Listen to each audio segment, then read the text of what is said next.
تخيل انك بتبني مدينه مليانه بالحياه والنشاط والعماير والزحمه بالمكعبات الليجو اللي قدامك دي. كل مكعب فيهم مهم وهيساعدني ان انا ابني المدينه، بس هو لوحده ملوش اي لازمه. وقيس على ده كلمات الانجليزي.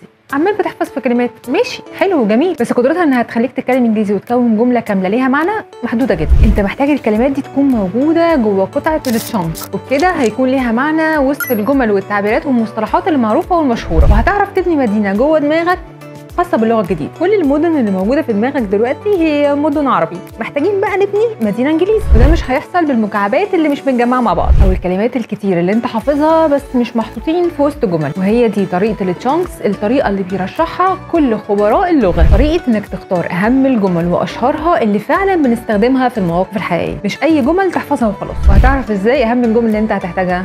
انت مش خبير في اللغه، يبقى انت محتاج كتاب من متخصص في اللغه يكون مطلع على الثقافه الانجليزيه علشان يساعدك توصل للطلاقه اللي انت عايزها. والكتاب ده هو كتاب اهم 6000 جمله في الانجليزي. جمعت لك في الكتاب ده اهم 6000 جمله هتحتاجهم في حياتك اليوميه. الجمل كلها انا مختارها بدقه وعنايه علشان مدينه الليجو ما ينفعش تبتدي ابدا بمكعب عشوائي، لازم الموضوع يكون مظبوط علشان ما تضيعش وقت. الكتاب بيوفر لك معرفه كبيره جدا بكل المواقف الحياتيه اللي بتعدي بيها كل يوم عن طريق محادثات يوميه دمها خفيف كلها هزار وقفشات. الجمل دي كلها محطوطه في سياق واضح جدا، ما هو مش هينفع نبني مدينه واحنا عندنا مكعبات مش مترتبه مع بعضها صح. الكتاب فيه اكتر من 400 محادثه شامله اهم 35 موقف عام ممكن نمر بيهم في حياتنا. الكتاب مترجم بالعاميه، منطوق كله بالامريكان اكسنت، وبالطريقه دي هتقدر توسع المدينه اللي تبنيها جوه دماغك بالتدريج. الكتاب دلوقتي موجود على الموقع، اشتريه هيوصلك بشحن مجاني لمده 48 ساعه لحد البيت، واستعد لبناء مدينتك الجديده.